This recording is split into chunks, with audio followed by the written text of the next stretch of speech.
Buenas tardes, una oportunidad más para saludar a nuestros seguidores en redes sociales y también a través de la plataforma Zoom del programa El Museo Dialoga. En esta oportunidad vamos a retomar este tema ya tan fundamental en la historia de Costa Rica, que es la historia del café.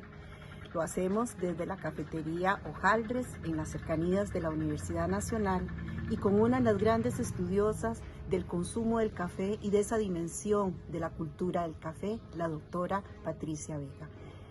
Les dejamos con ellos y esperamos siempre sus comentarios que nos ayudarán a crecer. Hasta pronto. Bueno, muy buenas tardes. Estamos en un día muy especial para el Museo Dialoga, una producción de la Escuela de Historia de la Universidad Nacional, específicamente dentro de lo que es el quehacer del Museo de Cultura Popular. Para nosotros es un inmenso honor poder recuperar poco a poco la presencialidad y hacerlo hoy en un lugar tan querido para quienes somos parte de la Escuela de Historia, como es la Cafetería Hojaldres, lo cual también es parte de un compromiso como universidad en pro de la reactivación económica de comercios, actividades pequeñas, medianas, como son los cafés. En esa dirección yo quisiera saludar y presentar a nuestros invitados, primeramente agradecerles a ambos la cortesía y el tiempo para estar aquí.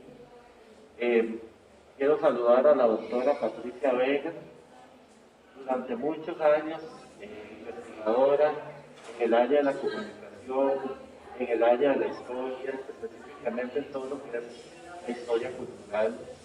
Es una gran experta en temas de historia del consumo del café, de la publicidad, de la imprenta. Ha participado en una gran cantidad de proyectos e investigaciones en esas líneas, y además es profesora emérita. Es algo muy especial y que doña Patricia nos acaba de comentar. Doña Patricia, sea bienvenida, por favor. Muchas gracias a ustedes por la invitación, de verdad. Igualmente, presentar a Glenn Alpiza, el propietario de Hojaldres, de la cafetería en la que nos encontramos hoy. Glenn, muchísimas gracias por abrirnos la puerta a este espacio de una presencialidad. Y bueno, muchísimas gracias. Muy agradecido también con la U, porque como yo les he dicho a ustedes, Café Hojaldres realmente pertenece a la U. Es como si la cafetería estuviera dentro del campus, ¿verdad? La mayoría de nuestros clientes son de la Universidad Nacional y hemos establecido una gran amistad con alumnos, profesores, administrativos. Entonces ya nos sentimos parte de la UNA y yo creo que eso es lo más lindo de todo. De hecho, aquí todos los clientes se conocen por su nombre casi y no como un cliente más. Entonces, más bien muchas gracias a ustedes y aquí estamos de un proyecto que habíamos hablado hace un tiempo y por dicha ya arranca. Y eso es lo más lindo. Pues sí, para iniciar, ¿por qué no empezamos a hablar un poquito de qué son las cafeterías, qué representan las cafeterías desde la visión de ambos, de nuestros maravillosos invitados el día de hoy? Doña Patri, Muchas gracias. Las cafeterías en Costa Rica proliferan a partir de 1915, a pesar de que antes de eso, en el siglo XIX, en el siglo XIX a finales, había gente que vendía café. Lo que pasa es que las cafeterías eran centros de reunión, centros donde se establecen relaciones sociales, donde se crean identidades, se recrean identidades, y de alguna manera la taza de café se convierte en un instrumento alrededor del cual se generan una serie de relaciones humanas que van conformando la nacionalidad costarricense. Las cafeterías en realidad tienen su génesis, su antecedente primario hacia la década del 50 del siglo XIX, cuando venían los visitantes, sobre todo alemanes, ingleses, europeos, franceses, tal, a Costa Rica, pasaban por San Mateo, y en San Mateo había una fonda donde ellos pedían café.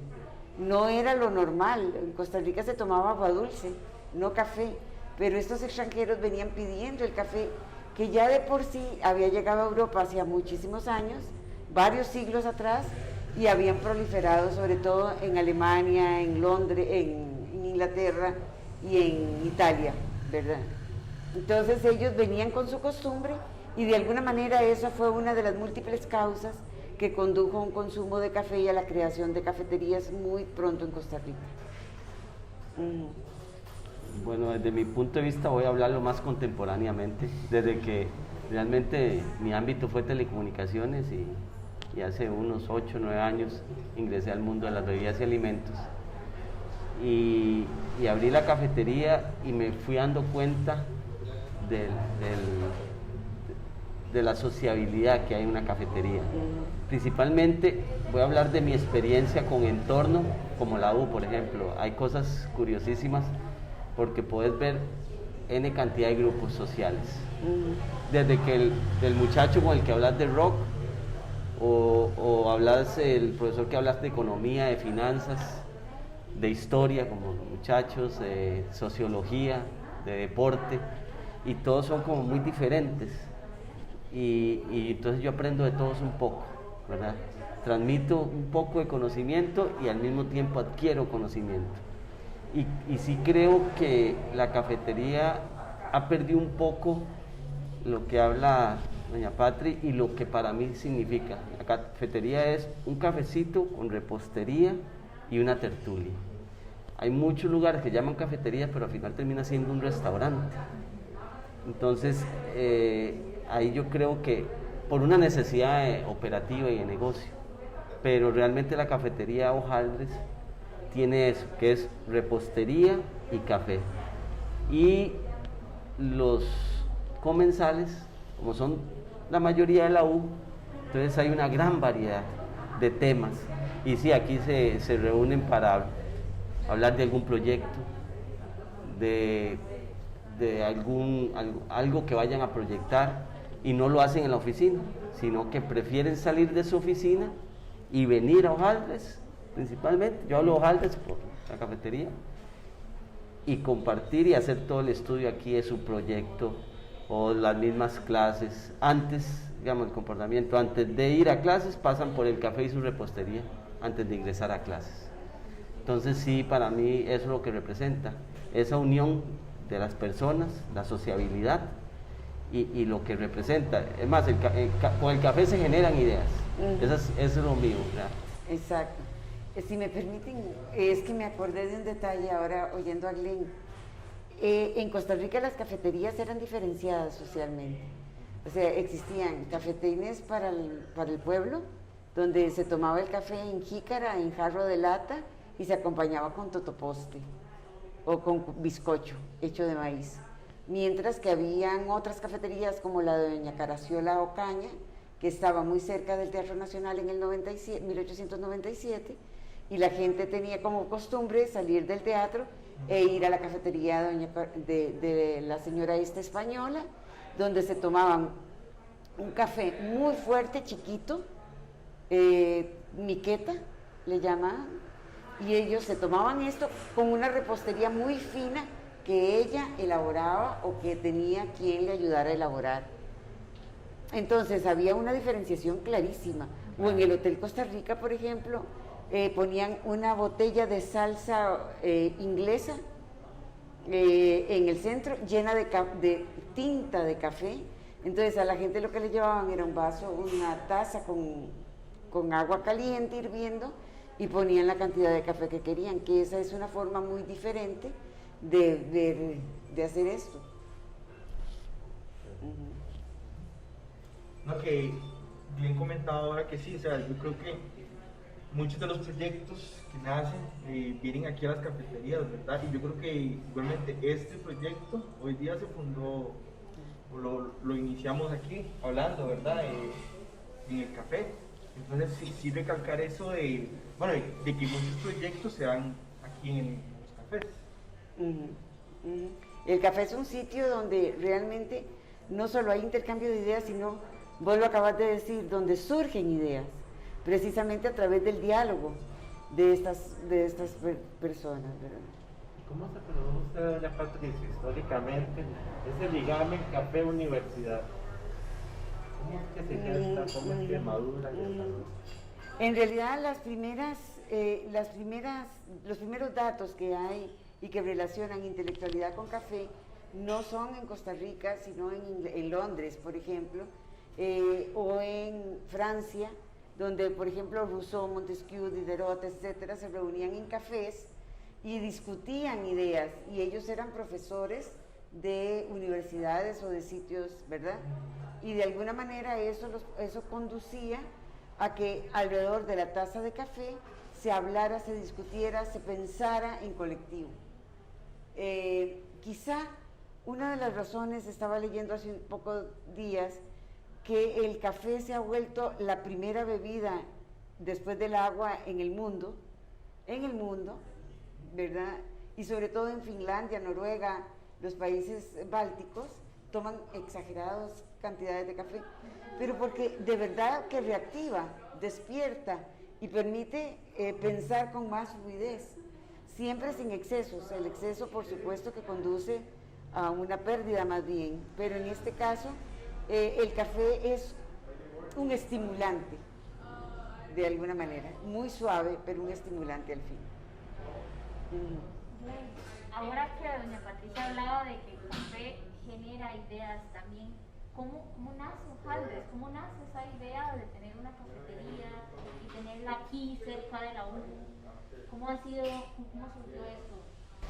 Bueno, realmente la idea surgió de... Yo al ser de telecomunicaciones, mi esposa me indujo a la gastronomía y no sabía nada de gastronomía realmente. Y entonces fui conociendo un poco y dije, algún día me pondré una cafetería, siempre estando en paralelo con las telecomunicaciones. Cuando las telecomunicaciones todavía eran públicas, digamos, estaba el monopolio de Rax Hélice, de hecho yo trabajaba en Rax. Entonces fui probando y un día dije, sí, voy a montarme una cafetería, y empecé a buscar locales.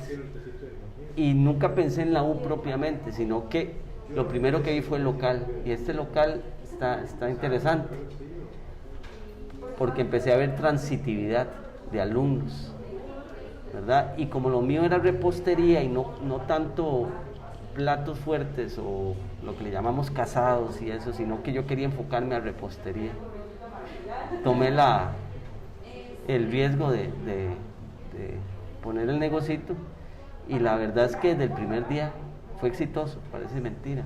El primer día hubo consumo. Normalmente un negocio nace y lleva un poquito de tiempo en establecerse. Lo que pasa es que aquí ya hubo una soda, Don Tito, y Don Tito era un gran catedrático de la universidad.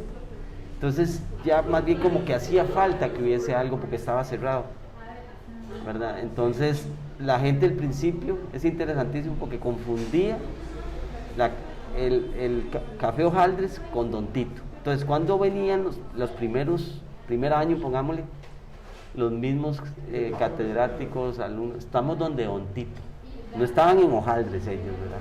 Entonces parte de lo que yo necesitaba hacer era que ya se conociera Hojaldres y no Don Tito, no por nada, sino porque era algo diferente, ¿no? Y poco a poco fue naciendo esa idea, y ya, como dicen, somos conocidos en el barrio. Entonces ya no nos conocemos como Don Tito, sino ya somos Hojaldres. Y las nuevas generaciones conocen Hojaldres. De hecho, Pablo vino aquí siendo alumno.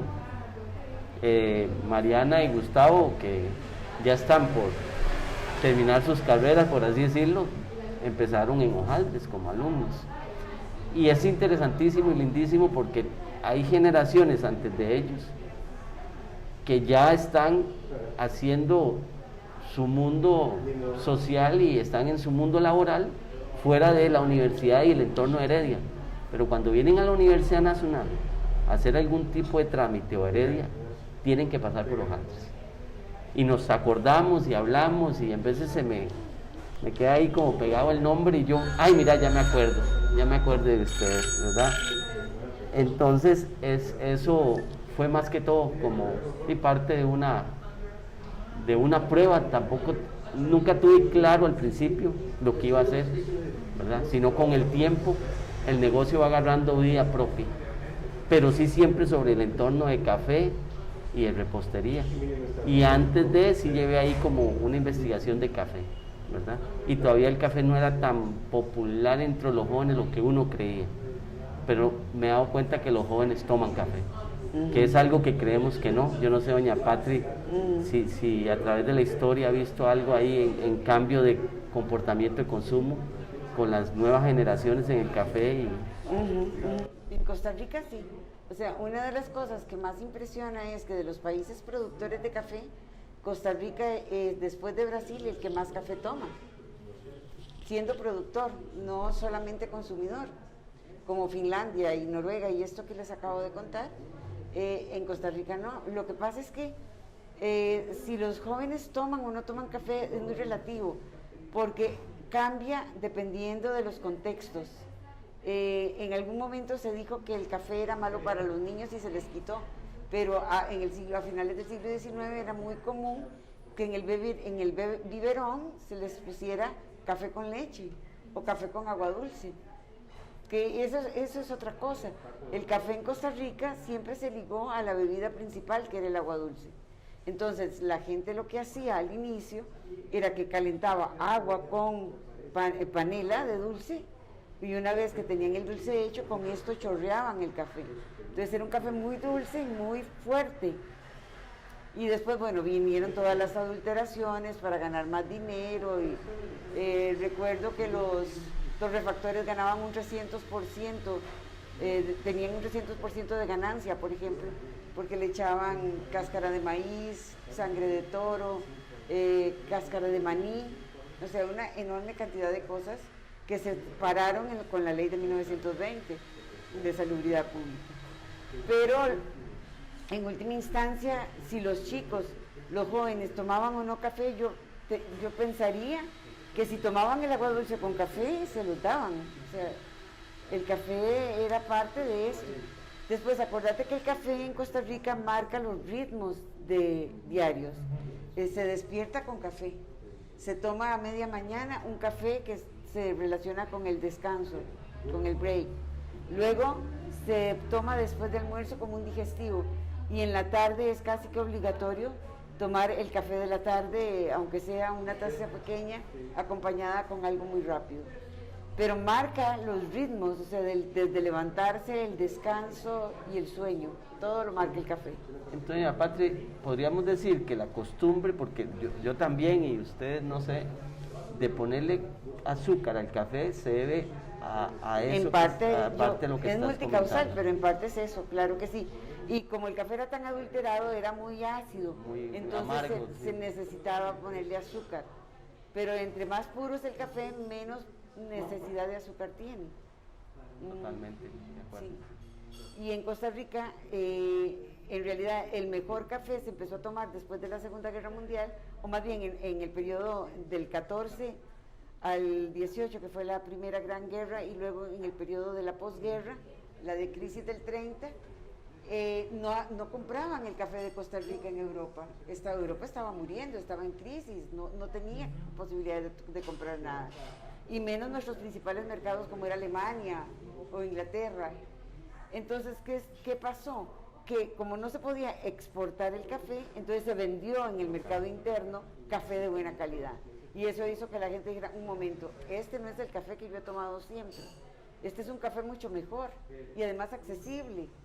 Entonces eso favoreció lo del dictado de la Ley de Salud Pública del 20, y eso favoreció también que los torrefactores empezaran a vender un café de mucha mejor calidad que el café que se conoce. O hacían 3 tipos de café o 4 como triángulo oro, triángulo rojo, triángulo blanco, ¿verdad? Dependiendo de la calidad del café. Esto era para vender en la línea del ferrocarril, por supuesto.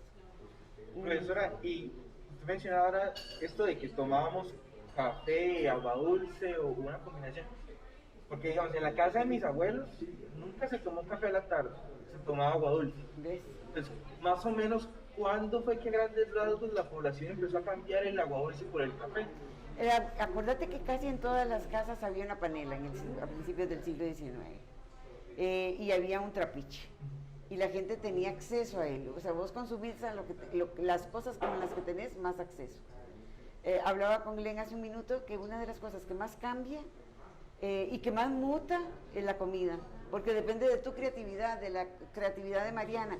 Si le echaste un ingrediente más o le quitaste un ingrediente al otro, eso cambió el sabor y cambió la contextura. Y puede seguirse llamando gallo pinto, pero antes no se comía con natilla y ahora sí. O lo vende McDonald's, por ejemplo. ¿Verdad? Es que esa mutación hace que en cada hogar, en cada familia, hay cosas que cambian la alimentación radicalmente. ¿Qué le pones a los alimentos? ¿Cómo los aderezás? ¿De qué manera? Incluso cómo los servís. Si servís la fruta de primero o de último, o sea, cuál es el orden y por qué cada persona tiene una estructura sobre la cual actúa, la que heredó de sus padres y de sus familiares y la que creó por iniciativa propia. Entonces eso hace que la comida sea radicalmente distinta. Sí, de hecho, lo que es la parte de la gastronomía que a mí me encanta, hoy en día muta más rápido todavía. Claro, por la porque globalización. hay más información, hay más medios, hay más programas, ¿verdad? Ahora hasta más profesional se ha vuelto todo. Sí. Antes un panadero, por ejemplo, no tenía el profesionalismo que tiene hoy en día, o un pastelero, ¿verdad? Igualmente un cocinero chef, digámosle, que yo les digo cocinero chef. ¿Por qué? Porque ya es algo más profesional y hay mucha competencia y entonces hay que estar muy a las nuevas tendencias de consumo y obviamente ahora con todo el asunto de la salud, por ejemplo, al café hay que defenderlo porque hay gente que lo sataniza, ¿verdad? Y realmente lo que hace malo al café es lo que habla doña Patricia con respecto a la torrefacción, todos los preservantes y aditivos que le integran al café. Lo mismo sucede con las harinas. Las harinas, la celiaquía se volvió una moda hoy en día, pero hace años o 100 años no existía. ¿Por qué? Porque la harina era pura. A la harina cambiarle esa estructura y integrarle fortificantes y otros aditivos es lo que generó para mí personalmente parte de la celiaquía. Aunque se le echan la culpa al gluten, que es algo natural que posee el trigo, realmente son los aditivos. Y el café pasa lo mismo. Yo les puedo asegurar que un café bien procesado, de buena calidad, no le va a dar a usted malestar, ¿verdad? No sé si Patrick quiere como hablar algo de ese tema, porque sí es muy satanizado en cierta forma, ¿verdad? Y toda la vida. Toda la vida, pues. O sea, no es de ahora. En algún momento se decía que era el vino negro, ¿verdad? De los musulmanes, que los musulmanes no les dejaban tomar vino, por lo menos delante de la gente, y ellos tomaban café en enormes cantidades, el vino negro. Pero entonces era un vino negro que venía de los árabes y al que había que tenerle algún cuidado, ¿verdad? Por supuesto que no es el chivo expiatorio que conocemos hoy el árabe, pero sí tenía algunos rasgos de quién es él, es diferente, por lo tanto hay que tenerle cuidado, ¿verdad? O el café producía gastritis, pero no por el café mismo, por la cantidad, como decís vos, de aditivos que le ponen al café. Entonces eso provocaba malestares, pero además en Costa Rica la gente moría principalmente de problemas gastrointestinales.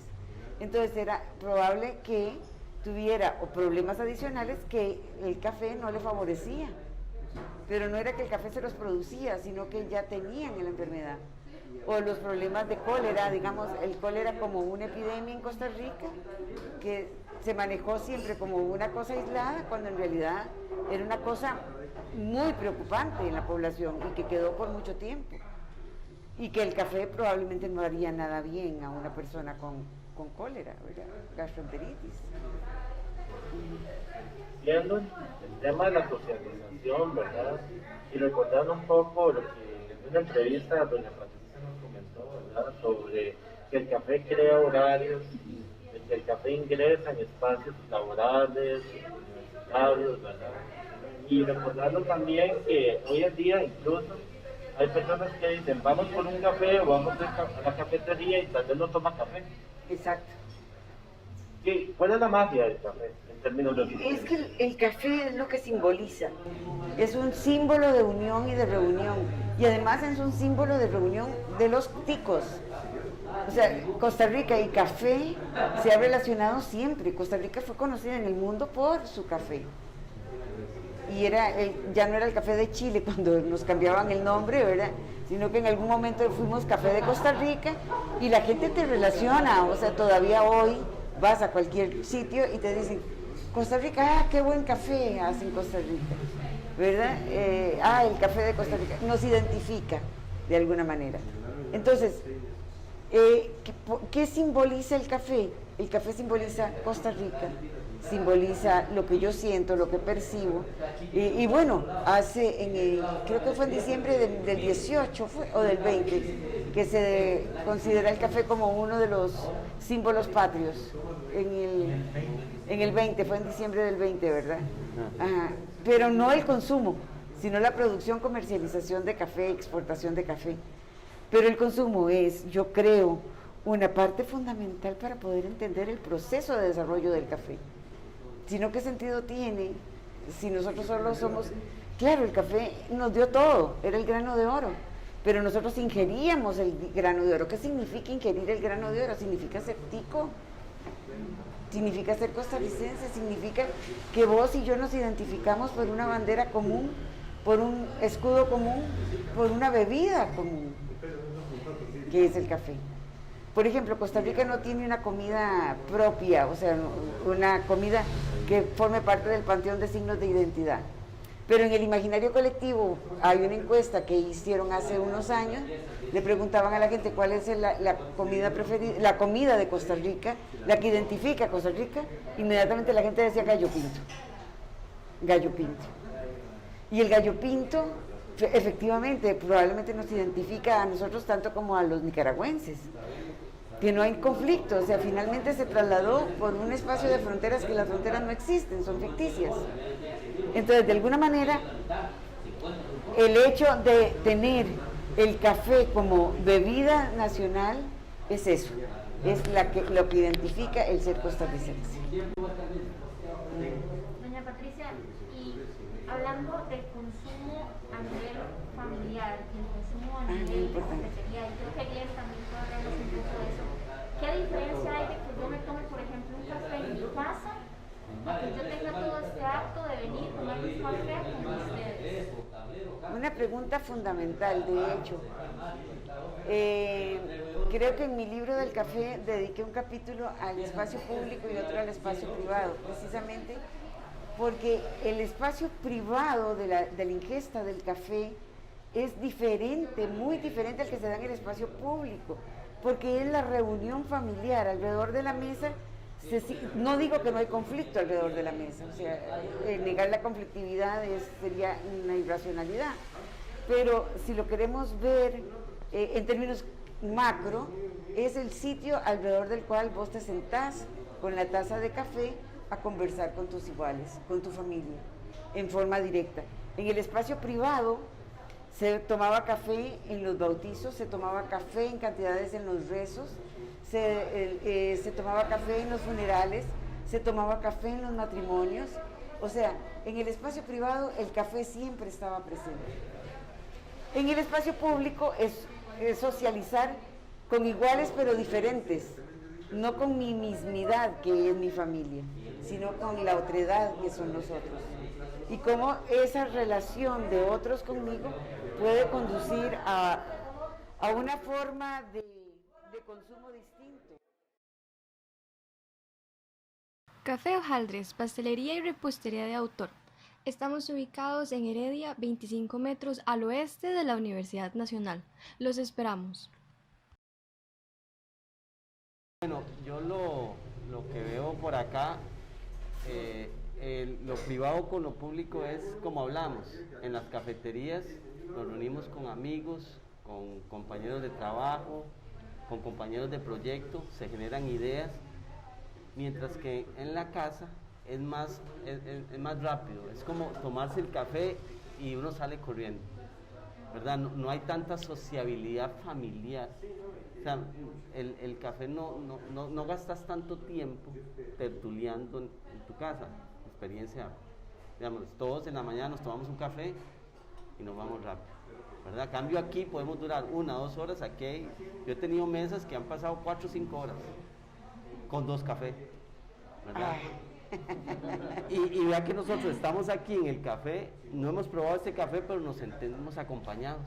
Solo ver la taza con el color ya nos da esa inspiración. Estamos cafeteando, como dicen, ¿verdad? Exacto. Yo la diferencia la veo cuando estábamos en clases presenciales, por decirlo así. Recuerdo que Gustavo y yo bajábamos corriendo de clases y llegábamos y nos llevábamos el café, pero cuando salíamos de clases y teníamos ya ese espacio, aquí nos daba muchísimo tiempo, ¿verdad? Era ese cambio. Yo quisiera saber, doña Patricia, a nivel de la estructura de una ciudad, por ejemplo, ¿qué cambio generó el que se empezaran a desarrollar cafeterías en este espacio y hacia qué años estamos hablando de eso? Cafeterías, a principios del siglo XX habían cafeterías, ya te digo, no proliferaron hasta la década del 10, y yo creo que en mucho hay una imitación de lo que ocurría en Europa. Pero también la estructura de las cafeterías es muy interesante. Está en el casco urbano josefino, cerca del Teatro Nacional, cerca del Parque Nacional, cerca de la Catedral. Porque la gente al salir iba a las cafeterías. Ahora, hay una cosa muy interesante. Si vos ves los censos previos al censo de 1915, comercial, te das cuenta que hay muchos bares en Costa Rica. Pero a partir de 1915, esos que se llamaban bares, se llaman ahora cafeterías. Y ahí habían desde prostíbulos, gente que solamente tomaba licor ahí, pero se llamaba cafetería, o gente que también tomaba café y licor juntos. Eso también era cierto, ¿verdad? Entonces, resulta muy heterogénea la cantidad y la calidad de cafeterías que habían en Costa Rica y de las cosas que se servían. Sí. Otra cosa pues, que me llama a mí la atención, doña Patricia, bien, compañeros, es también esa asociación entre café y amor romántico, ¿verdad? ¿Cuántas historias de amor, de desamor no han sido escenificadas en un café? Exacto. ¿Cómo ve usted también esa otra faceta del café asociado a otros temas relativos a sentimientos, a género? Sobre eso realmente no encontré una gran relación en la documentación que revisé cuando hice la tesis doctoral, pero efectivamente si vos te vas a la literatura te vas a encontrar que en ese límite entre la realidad y la ficción hay una serie de elementos que conducen a pensar en que el café fue el mediador para que yo pudiera reconocer al otro, por ejemplo, y que pudiera tener una relación amorosa con el otro. Esto me recuerda que cuando se anunciaban los medicamentos en la década del 30 en Costa Rica, para pedirle a la gente que comprara medicamentos, una de las cosas que más se promociona es las pastas dentales con flúor, porque eso evitaba los problemas de encías y por tanto que los dientes se cayeran.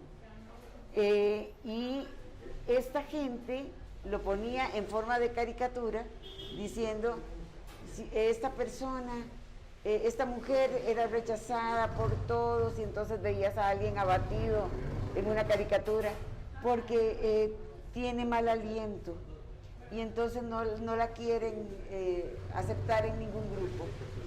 Pero entonces visita al dentista, el dentista le da Pepsodent y ella al día siguiente tiene una sonrisa radiante con sus dientes blancos y puede conquistar a uno no solo, sino como 5 que tenía que ver cómo ella escogía o elegía entre los 5 que tenía como pretendientes. Había un elemento que era la pasta Pepsodent. Eso no ocurre con el café, por ejemplo, en ninguna parte, ni siquiera en la publicidad de café. Lo más que te dicen es, este es un café elegante como el café del Hotel Costa Rica o de Doña Caraciola Ocaña, el café para la gente adinerada, el café para la gente de élite, el café, y así lo publicitan. Los cafés populares ni siquiera se publicitan, ¿verdad? O sea, nadie tiene interés yo creo que tampoco tienen recursos para publicitar una cafetería que es un bar y un lupanar a la vez, ¿verdad? Es como diferente.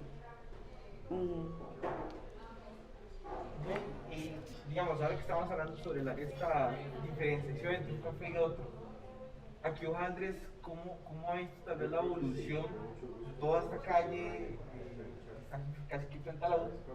¿Cómo ha sido ese cambio desde más o menos desde cuando abrió Hojaldres, de que pasó a ser la soda a que pasó a ser Hojaldres? Bueno, yo lo he visto muy similar. Lo que sí veo más que todo es más aceptación a eso. Estamos rodeados de bares, ¿verdad? En este entorno, y tal vez uno pensaría que en algún momento uno fue joven, entonces vamos al bar en vez de ir a la cafetería. Hoy en día lo que he visto en estos años es que se prefiere venir a la cafetería, principalmente por las horas, veámoslo en el lapso de la tarde, que ir a un bar. Entonces, da más compañía y es más nice, como dicen, compartir un café con una repostería, tertuliar, que con una cerveza, ¿verdad? Entonces, sí, eso me sorprendió, por ejemplo, principalmente con los jóvenes, con los estudiantes, pues como hemos hablado aquí, catedráticos, administrativos e estudiantes, ¿verdad? Y ahí los catedráticos, al ser más adultos, están más acostumbrados a tomarse un café en la tarde, pero los jóvenes no. Sí ha cambiado un poco en que tal vez no todos toman café negro ni fuerte, siempre piden un cafecito o con leche o un café liviano. Y si no, lo que es el boom de los cafés fríos y los diferentes tipos de bebidas. Esa es otra cosa. ¿Verdad? Eso sí, las nuevas generaciones tienden mucho a eso, ¿verdad? A los nuevos sabores, y como decía doña Patri, como muta tanto, entonces los creativos generan nuevas cosas, ¿verdad? Nuevas bebidas, pero hay esencias de café. Entonces, hay esencias del que le gusta el expreso, es el expreso, y al que le gusta, nosotros le llamamos al café negro, que también es conocido como café americano, sí, que es muy, yo siempre les digo al que tomo, porque en veces vienen personas que me piden un café americano, entonces yo les digo un café negro, porque un café americano es un expreso con agua, y eso doña Patri nos puede dar una explicación en la Segunda Guerra Mundial con todo el asunto, por qué se le llama americano. O como el capuchino, que es de los cafés más vendidos, fonéticamente tiene algo muy, ¿verdad? La mayoría, un capuchino, y está ligado con los monjes capuchinos por sus hábitos y todo el asunto también. Entonces son de las curiosidades, pero doña Patri nos puede dar ahí ampliar un poquito más, pero es lo más consumido. Capuchino, café con leche, el que toma café, que tiene esa esencia de café, toma café fuerte y sin azúcar. Ese es, le decimos, el verdadero tomador de café. Exacto. ¿Verdad? Yo todavía le pongo canela y cardamomo, me gusta como a los turcos, como darle ese saborcito y ponerle un poquito de sabor para que me sepa dulce. Los turcos, el problema que tienen es que dejan brosa en el café, y yo realmente tal vez no tengo el paladar adaptado a ese tipo de cafés, pero lo que estás diciendo es fundamental, y te cuento que yo no tengo una respuesta real a los nombres de capuchino o café latte pero que es una de las cosas que hay que estudiar, porque esto además remite de hace menos de 20 años para acá, o sea, es historia muy reciente y ha cambiado mucho, y es diferente que te lo sirva. Aquí en Costa Rica han desarrollado eso de una manera impresionante. No sé cómo estará en otros países productores como Colombia o Brasil, realmente no lo sé. Yo creo que por estar en un mundo ya globalizado, como te decía, a nivel gastronómico, las tendencias son muy similares. estamos todos al unísono. En el café, en la gastronomía, por ejemplo, ahora está muy de moda lo que es los cafés fríos, pero desde el punto de vista que se dejan los granos de café en agua, eso va soltando por 24 horas y eso le llaman el cold brew, un café frío, no como los fríos con chantilly, chocolate y eso, y ya eso es una bebida más popular, por así decirlo, ¿verdad? Hay también una tendencia de los coffee bar, ¿verdad? Que a mí me encanta la idea, las infusiones, por ejemplo, lo que nuestras abuelas hacían o nuestros antepasados, que yo lo hago acá, que es chorrear el café, eso realmente es una infusión, pero hay diferentes formas de infusión y diferentes procesos con diferentes técnicas y diferentes elementos. Entonces, ya hay lugares donde usted puede llegar y probar las diferentes infusiones, y cada infusión te va a dar un sabor diferente de un mismo tipo de café, porque al filtrarlo va a generar, o sea, lo que son los solubles o insolubles del café se quedan o se deja pasar por el filtro. Entonces usted va escogiendo lo que le gusta. Tenemos el Chemex, el V60, bueno, la prensa francesa sí es más conocida, o el mocha italiano que le llaman.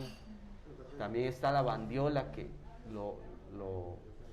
es como una vasija que fue acá, creo que en Coronado, un señor que él la creó, digamos, la diseñó, y es conocida a nivel mundial también para hacer un tipo de infusión, pero al final la infusión es el chorreado, ¿verdad? Claro. Y yo aquí la infusión que utilizo, antes nuestras abuelas agarraban el café y tiraban el café directamente en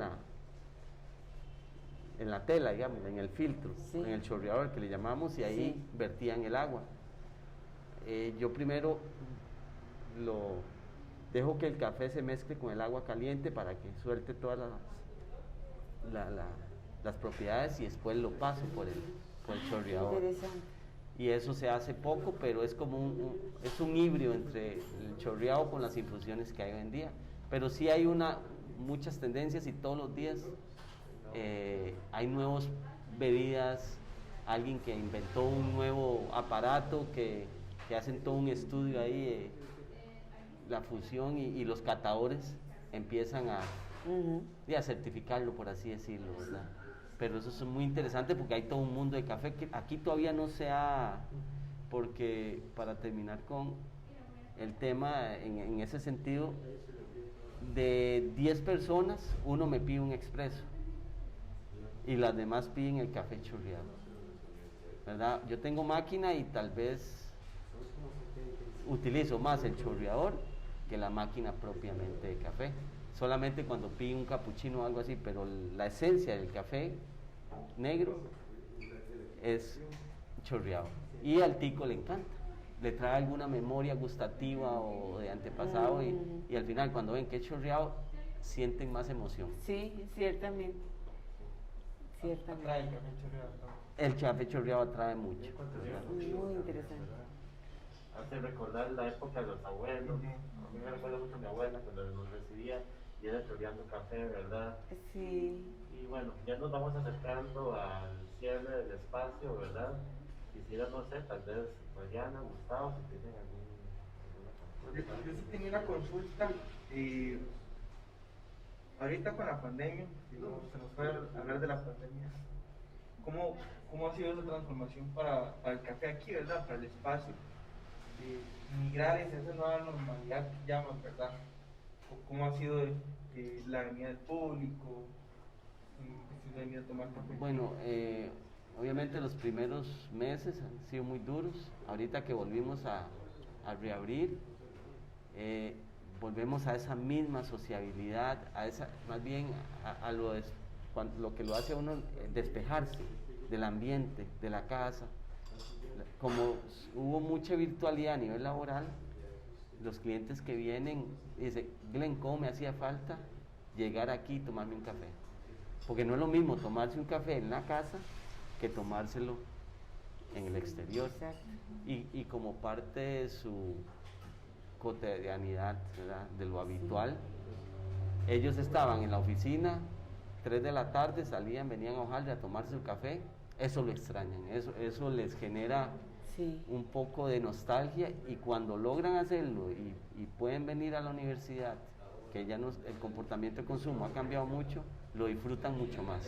Claro. ¿Verdad? Porque ya es algo no de todos los días, sino cuando pueden. Entonces sí ha sido he analizado ese comportamiento en el sentido de satisfacción, ¿verdad? Que por más pandemia y por más que estemos encerrados, la gente necesita salir a cafetear. Exacto. Por lo menos yo hablo del cafetear por el ámbito donde que estoy, ¿verdad? Sí, pero la gente, yo no sé, doña Patsy, ¿cómo ve eso de que socialmente la gente, al final se volvió como una necesidad? Sí, en realidad es un simbolismo. Te invito a un café. ¿Cuándo nos tomamos un café? ¿Qué te parece si nos vemos para un café? En realidad no vamos a tomar café, vamos a tomar cualquier cosa menos café, una limonada, no sé. Y el café es el mediador de la reunión. O sea, tomémonos un café cuando en realidad no vas a tomar café, vas a comerte un queque. ¿Verdad? Pero es parte de nuestro lenguaje cotidiano. El café es parte nuestra. Sí, y esperemos no perderlo. Con esto del COVID y todo, yo creo que no podemos perder eso. Cada hora del café es un espacio de trabajo, que también cumple una función, ¿verdad? Para poder, digámoslo así, Exactamente. retomar energía. Exacto. Bueno, yo no sé, ¿alguno de ustedes quiere dar un mensaje final, sobre todo al público que tal vez nos está viendo o nos está escuchando? ¿Cuál es la importancia de hablar del café? De nosotros, como decía el profesor Patricia, ¿cuál es la importancia de hablar del café como algo que nos identifica como costarricenses o nos identifica como parte, por ejemplo, de la comunidad universitaria? Yo creo, honestamente, que el café es, y por siglos se ha convertido en nuestro mediador, en la bebida nacional. No solo es la producción y el procesamiento y tal, es la bebida que nos identifica, es lo que nosotros buscamos, es lo que nosotros queremos. Entonces, en última instancia, yo creo que nosotros deberíamos de ser intermediarios para que este café que nos conduce a la tertulia no se desaparezca. Sí, bueno, hablando de café, tenemos que compartir el cafecito. Traemos unos bocadillos también para compartirlos. Y con respecto a lo que la pregunta Mariana, a mí sí me gusta mucho como que el cliente entienda lo que es un buen café. Como lo que hemos hablado, eliminar un poco ese satanismo, que el café es malo, y enseñarles a tomar un buen café. Ojalá, y al mismo tiempo estamos ayudando a los pequeños productores, porque hoy en día la producción también cambió. Antes lo que había era un beneficio y todos los productores llevaban el café ahí, los granos de calidad A, B, C y D se mezclaban.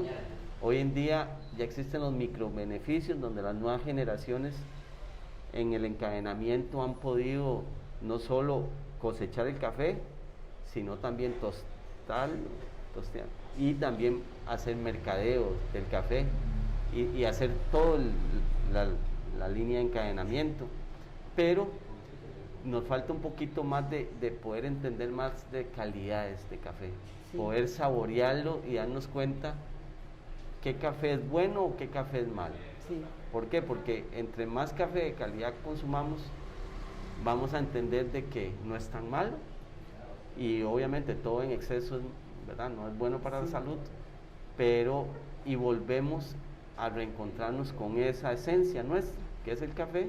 Y aparte de eso, a nivel económico, también esos productores no van a agarrar sus fincas y las van a convertir en concreto. ¿Por qué? Porque les está produciendo, están generando, que es lo que más miedo da, en el sentido de que si era nuestro grano de oro, no perder ese grano de oro, porque nos enfocamos mucho al turismo y a otros entes económicos, pero el café sigue siendo parte importante a nivel económico, ¿verdad? Y hoy en día vienen japoneses, vienen, bueno, de los países nórdicos, que son los que más consumen, y compran una cosecha de café. Ya son el cliente y comprador directamente comprando ese café de calidad. Y si no podemos darnos a conocer como producción en grande, porque somos un país pequeño comparados con Brasil y Colombia, y también yo creo que parte en África, vender un café de calidad es lo que estamos haciendo, y a eso se está enfocando los nuevos productores, pero también nosotros como consumidores locales tenemos que ayudar a ese proceso. Así es. ¿Verdad? Tal vez para recordarle al público la ubicación de la cafetería, algún contacto, si alguien quiere hacer el pedido, quién sabe. Sí. Bueno, estamos ubicados 50 metros hacia el oeste de la entrada principal de la Universidad Nacional, contigua al área de salud de la Universidad Nacional, y aquí estamos para servirles en lo que sea. Somos una cafetería, yo le llamo muy simple, pero con una esencia muy poderosa, ¿verdad? En nuestra especialidad la repostería, y repostería yo le llamo de autor, muy propia a nosotros. Producimos todo, no compramos nada, y todo es fresco, todo lo hacemos en el momento. Y ustedes, bueno, ya han probado ciertos productos, doña Patria tiene que probarlos, y tenemos esa esencia que decía doña Patria ya, cerca del Teatro Nacional, que era el cafecito con una repostería española fina. Exactamente. Aquí es un café tico con una repostería tica, pero fina, y cerca de la U, y aparte de eso, de autor, que hacemos, nuestro eslogan es una fusión entre lo tradicional y con lo contemporáneo. Aquí pueden encontrar un budín, un elote, un tamal asado, pero con los nuevos sabores, con las nuevas tendencias. Bueno, muchísimas gracias, doña Patricia, muchísimas gracias, Glenn, Mariana, Gustavo, ¿verdad? Ha sido un espacio maravilloso, y bueno, recordar que estamos en el programa Museo Dialoga, pronto una nueva edición, aquí también, en el Café Hojaldres, de verdad que se ha vuelto nuestro hogar para el programa. Muchísimas gracias y nos veremos pronto. Y disfrutemos del café. Exacto. Gracias.